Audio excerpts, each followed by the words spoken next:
This is the Tombigbee Tales, and I'm your host, Shannon Evans. I write about a small town in northeast Mississippi called Columbus. Sometimes I write about the rest of the state. Today, we're going to continue our exploration of money and money management at the Columbus Housing Authority, and now with their connection to the Columbus Community Housing Development Organization.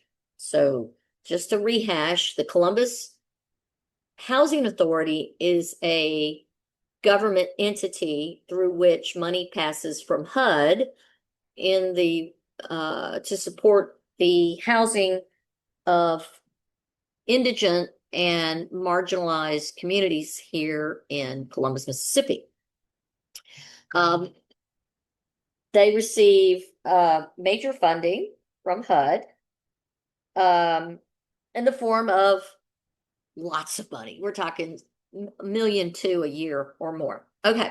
So right now, what I want to focus on is some money that I am struggling to figure out where it went. So let's look at some information that I have.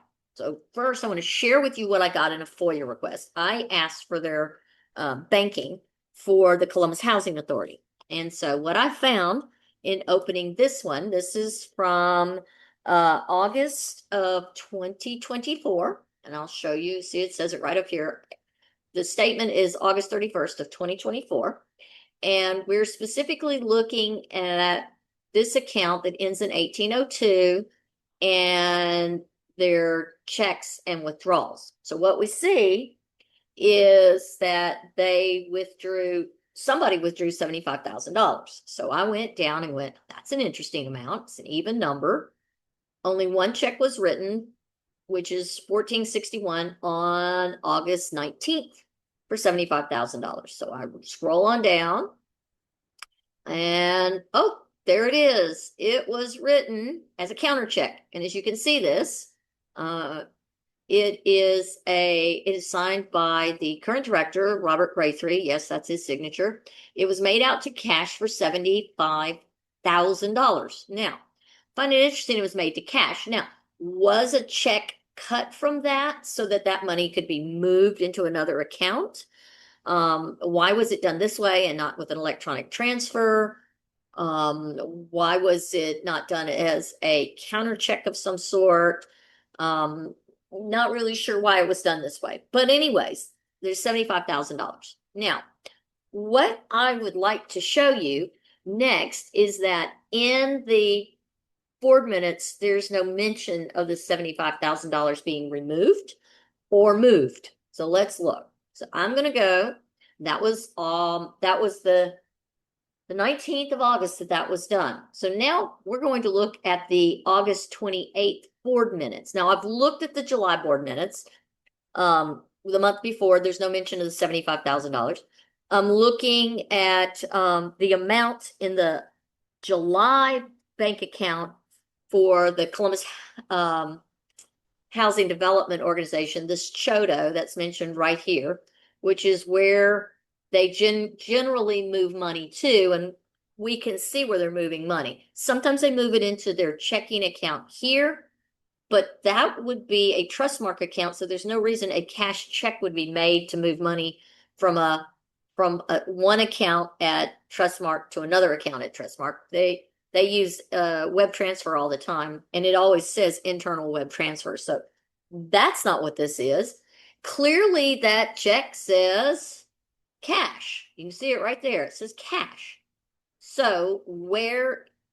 Let's zoom in a little. Ooh, let's go. Look, it says cash for $75,000. So where did that money go? Well, let's just assume that the director, Robert Grathry, is going to say that it went into this show account. Well, as of July 30th, on their account, it says that there was $6,100 in their account. So that would have been right before the money was moved. So if it was at 61,000, then when we go to September, and let's go find the September minutes, The September minutes show no money there. Hang on, that must have been all right. The September minutes show that they only have $5,000 in their oh nope, they have 54,000 in their banking account. So if they went, how did they go from 6,100 to 54,000 and they're still have spent down X amount of dollars? The previous month in September, they had $30,000 in that account. So where did all the money go? So they went from 30,000 down to 6,000. That's about 28,000 that was spent. And then they went from 6,000 to 54,000. So 6,000 plus 75,000 would be 81,000. And now they're down to 54,000. So where did the money go? You tell me. Were their expenses that significant? Why is the fact not mentioned in this August? Let's go back to the August books.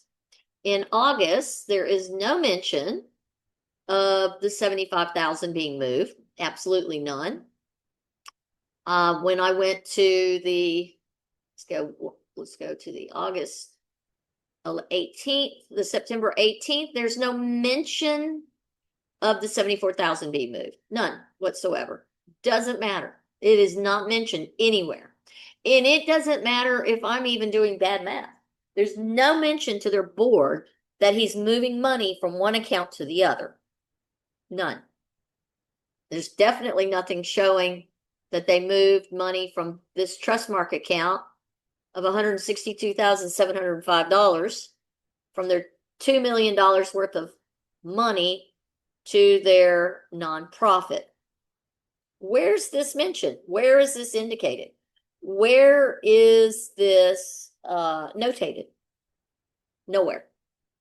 So when I make these statements that their banking and their money moving is not transparent, it's clearly not transparent, because I'll be glad to share these board minutes with anyone, but I have looked backwards and I have looked forwards, and there's no mention of $75,000 being moved by Mr. Gratory to his board.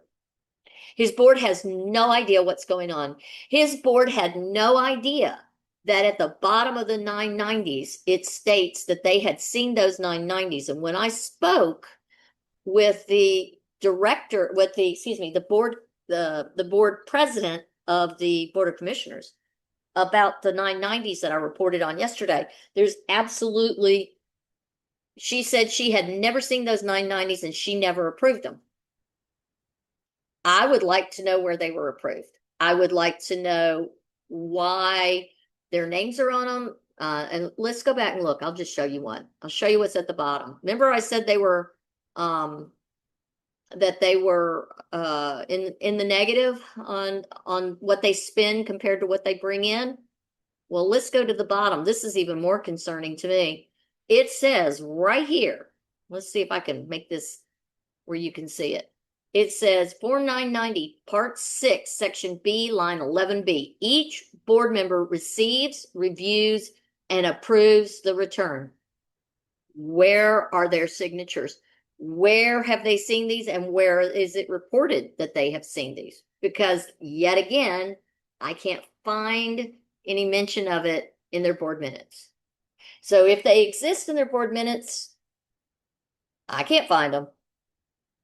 I'd also like to see when their 2024 990s have been filed and where they are. I'm not sure when this one was filed. Let's look and see if there's a date.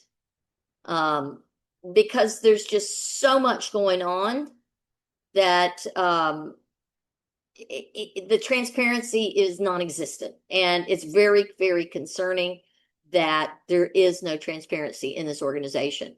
That is because of two things. We don't have a date that I can find of when this 990 was filed. Oh yeah, I can. It was filed in October 30th of 2023. So we should be able to see the I'm guessing they haven't filed the 2024 one yet. I've seen the 2023 and the 2021. So the bookkeeping is abysmally embarrassing. I'm just going to be honest. It's very embarrassing. So where's their money going? How's it being spent? Money is being moved from the Columbus Housing Authority, monies from HUD, and being transferred over to this CHODO, this Columbus Community Housing Development Organization nonprofit, out of public view. So it appears to me that there's a little bit of, I mean, it almost looks like money laundering. I can't say that's what it is because I can't see anything, but I can't see what's going on at CHODO with their books. I doubt very seriously they would let me look at their ledgers. They don't have to since it's a nonprofit. But I bet the Secretary of State and the state auditor would love to see their books. I think there is some very unethical, at the very least, banking practices going on. One, not informing the board that money's being moved. Two, the fact that money's being moved that's not been budgeted to move. And because clearly if they're spending more than they are budgeted, then there's a problem. So it's not like they start out with $400,000 in the bank and that's their budget and that's what they live with. It's just arbitrary how money's moved over there. It's also, we have no idea what they're spending their money on. And it could be for absolute program services and care for the buildings, and it could be renovation. I don't know. But the fact that they're just moving the money over, and that within the ledger, I have found monies that have been moved, I've found checks that have been written to cover expenses at the Columbus Community Housing Development Organization, the nonprofit, by checks that have been written from the Columbus Housing Authority. There's so much mixing and muddling about of monies that it seems very questionable at best. And I think it deserves to be looked at. So I made a little spreadsheet. Let me show you it. I believe you can see this. These are the bank accounts for CHODO. So I just started with January of 2024. They had $6,000. Then they had 22,000, but there's no mention in the minutes of where that 18,000 extra came from. Then they went from 22,000 to $159,278,000. Where did that come from?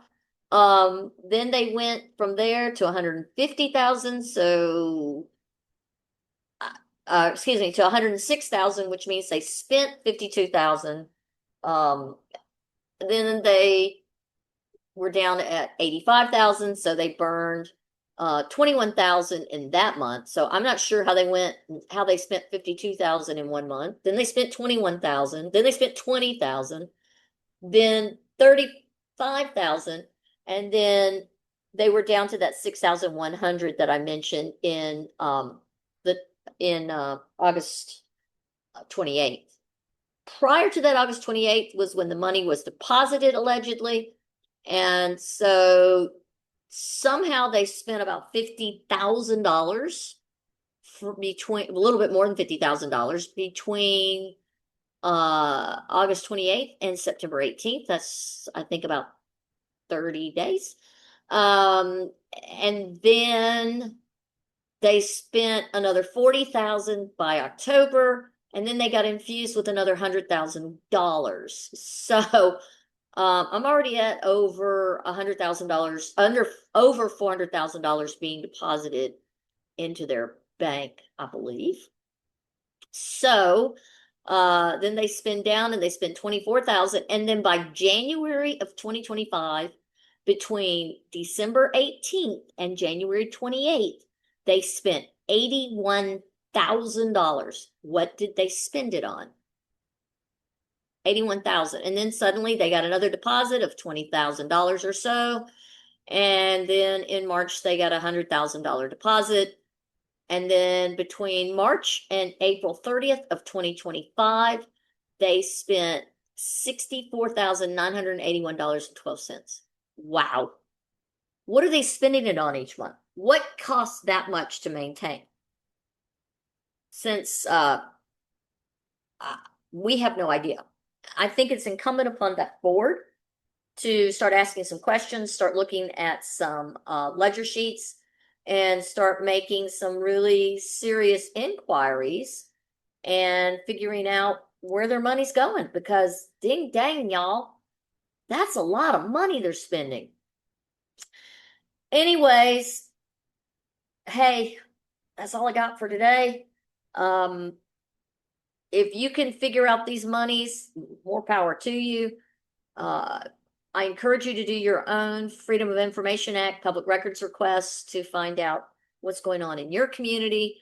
I'm just digging into these dollars, and like I said before, every time I look into something that Robert Grathry or Rusty Walker from their HUD capital funds manager that they've hired, every time I look, I just have more questions. And these are very expensive questions. So maybe that 75,000 went over to Chodo. I don't know, because when we looked at that bank account, let's go back and look at it again. There's no, it doesn't tell you where they transferred it to. So we're shooting blind without the rest of the information. So somebody needs to open both books and put them side by side and have a look, because that's the only way you can reconcile this kind of mess. They need a real accountant. They need someone who's local. They need an accountant on that board who's serving on that board, and who can advise them and can we need somebody who we need a board that demands transparency. We have at least 3 members on that board who are not transparent, are not fighting for transparency. They're fighting for secrecy and continued closed efforts. They don't want anybody looking at the books. They don't want anybody looking at asking difficult questions. They certainly don't want any more Public Records Act requests. They've okayed super high costs, although finally I got them to come down and on the most recent request involving the credit cards. So that'll be the next item that we will be picking up. Hopefully the bid packages that I've requested will be ready after 2 on Friday, as they had said. And then the following Friday, I should be able to pick up the credit card statements. So I want to thank you for coming on my podcast, the Tombigbee Tales.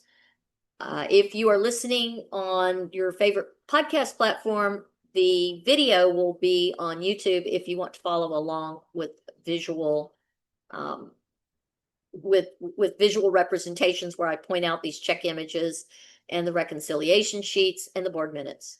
You are welcome to follow along on Tombigbee Tales on YouTube. Until next time, I'm Shannon Evans.